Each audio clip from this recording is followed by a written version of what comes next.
Vamos à nossa avaliação de ciências e aula de história. Lembrem de copiar com bastante atenção o caderno e o diário.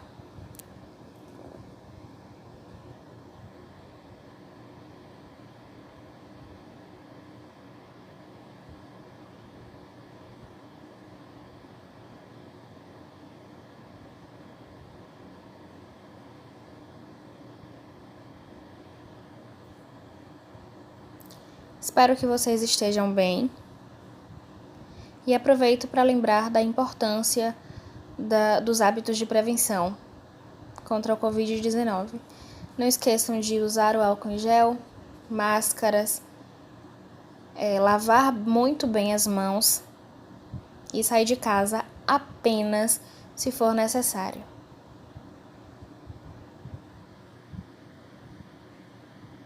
Essas medidas contribuem para que essa situação passe logo e em breve possamos estar juntos novamente. Mas para isso cada um tem que fazer a sua parte, então redobrem os cuidados. Vamos à nossa correção. Primeira questão é a ciência que estuda os fósseis. Segunda questão, restos ou vestígios de seres vivos. Terceira questão, seleção natural. Quarta questão, variedades de seres vivos encontrados em um local se refere a um conjunto de espécies. Quinta questão, sexuada envolve estruturas femininas da flor e masculina. Assexuada envolve apenas o pedaço de uma planta, a parte de uma planta. Sexta questão, nascem, se desenvolvem, podem se reproduzir e morrem.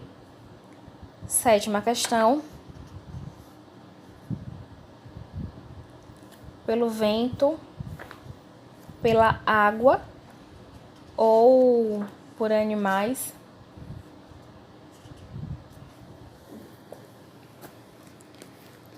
Oitava questão,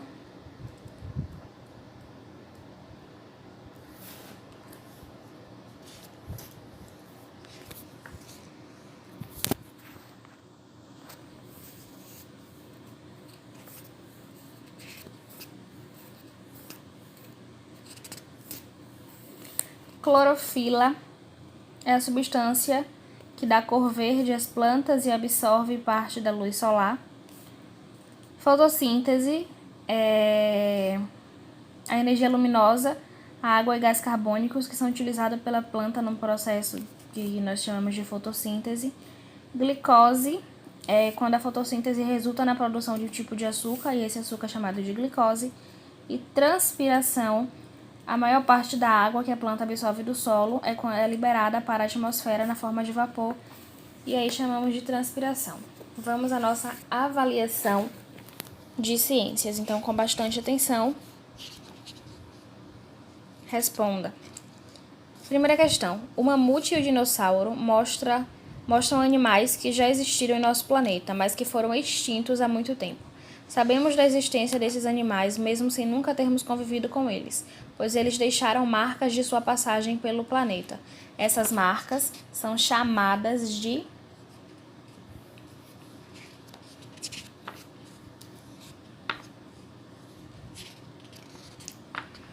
o que a paleontologia estuda.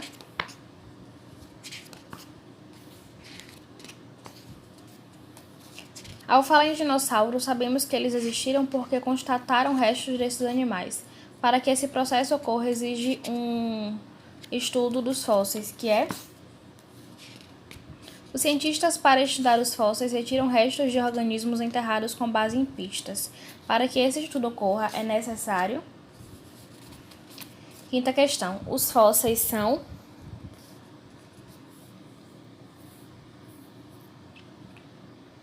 Sexta questão, o fóssil de ambiente.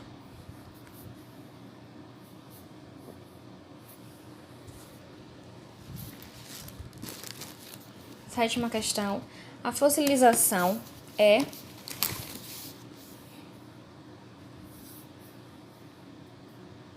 Oitava questão, qual a teoria que explica como as espécies se modificam ao longo do tempo de acordo com o ambiente em que vivem? Nona questão, relacione, marque corretamente de acordo com a sequência dos conceitos.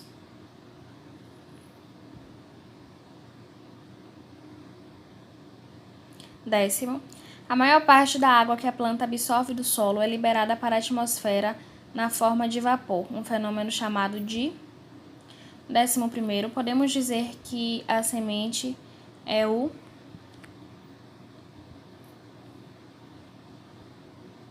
11º, 12º, coloque V para as frases verdadeiras e F para as falsas, após marque a alternativa correta. A reprodução sexuada é aquela em que duas células sexuais, masculina e feminina, são unidas para formar um novo ser vivo. É na raiz que encontramos as células reprodutoras. A polinização só ocorre por meio da ação do vento, dispersando as sementes no ambiente. É na flor que encontramos as células reprodutoras. As plantas se reproduzem sem fecundação através das flores. A parte da planta que envolve e protege a semente é o fruto. 13º. A fotossíntese resulta na produção de um tipo de açúcar chamado de... 14º. Para que uma espécie continue a existir, é preciso que nasçam novos descendentes dessa espécie. Isso acontece por meio da reprodução. Sendo assim, de um pedaço da planta, como o caule, algumas plantas podem dar origem a novos indivíduos. A esse tipo de reprodução é chamado... 15º. A fotossíntese é um processo que ocorre em alguns organismos autotróficos como forma de obtenção de alimento. Para a realização desse processo, vários fatores são necessários, como o pigmento de cor verde, que é denominado de...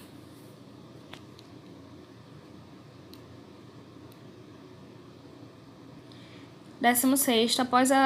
Após ser polinizada, a planta poderá desenvolver... 17º. A polinização ou transporte de pólen pode ser feita por seres vivos e outros meios como... 18º. Processo que ocorre quando o grão do pólen se une ao óvulo.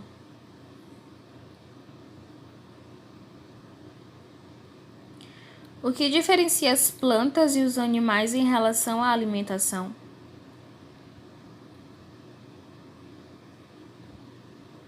Sobre a biodiversidade, é correto afirmar. Por fim, lembrem de enviar o e-mail para a professora de vocês, tá certo?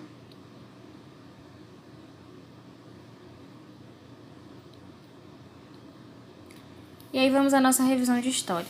Vamos iniciar falando sobre as primeiras vilas e cidades. Em 2016, o Brasil ultrapassou a marca de 200 milhões de habitantes. Desse total, mais de 160 milhões de pessoas moram em cidades. Por morar em cidades, podemos dizer que a maioria da população do país ela é urbana. Urbana significa que mora em cidade, mas nem sempre foi assim. Como já vimos, vários povos indígenas habitavam as terras que hoje é o Brasil quando os portugueses começaram a explorá-las. Sem levar em conta a presença desses povos, o governo português, para garantir o domínio sobre as terras encontradas, dividiu o território em grandes porções de terras, chamadas de capitanias hereditárias. Cada capitania era entregue a um donatário, que podia explorar essa terra com uma condição. A condição para que eles explorassem a terra era que eles enviassem parte dos lucros que eles tinham nessa terra para Portugal. Então, eles exploravam a terra, mas precisavam mandar parte do lucro para Portugal. Essa era a condição. O primeiro donatário a assumir o comando de uma capitania foi Martim Afonso de Souza. Essa capitania chamava São Vicente e localizava-se nas terras que hoje integram o estado de São Paulo. A vila de São Vicente desenvolveu-se com a população, com a produção e o comércio de cana-de-açúcar. O mesmo aconteceu com a vila de Olinda, que foi fundada em 1537 na capitania de Pernambuco. Os donatários, eles enfrentaram dificuldades para governar essas capitanias que foram dadas a eles, principalmente por causa da distância em relação a Portugal e da falta de conhecimento do território. Então, essas dificuldades levaram a administração a criar um sistema de governo centralizado que foi chamado de governo geral. O primeiro governador geral foi Tomé de Souza, que chegou à colônia em 1549. A maioria das pessoas ficavam muito tempo no campo, nessa época, trabalhando na lavoura e nos engenhos de cana-de-açúcar. Só às vezes essas pessoas iam para as cidades.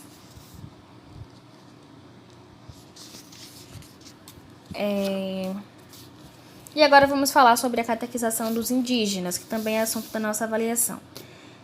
Os indígenas são padres da Companhia de Jesus, que era uma ordem religiosa católica fundada no século XVI. Esse grupo ele tinha o objetivo de catequizar, ou seja, de levar a religião católica a todos os cantos do mundo. Os jesuítas tiveram um papel muito importante na colonização do Brasil. Para os jesuítas, todas as pessoas deviam viver de acordo com os ensinamentos da Igreja Católica. Por isso, eles impuseram sua religião sem considerar as crenças e os costumes dos povos indígenas que habitavam esse território muito antes da chegada dos europeus. Então, quando os jesuítas chegaram, eles acharam que os indígenas deveriam seguir a religião e os costumes deles e ignoraram toda a crença, todo o costume que o povo indígena tinha e queriam que eles seguissem os ensinamentos dos jesuítas. Em torno de várias escolas e aldeamentos organizados pelos jesuítas, formaram-se vilas e cidade.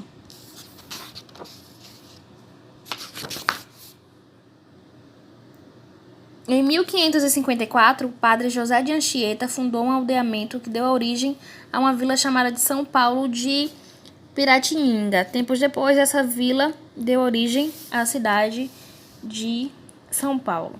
Os padres, os jesuítas que chegaram, eles aprenderam a língua tupi-guarani para se comunicar com os indígenas, para ensinar a eles a religião católica e os costumes dos europeus.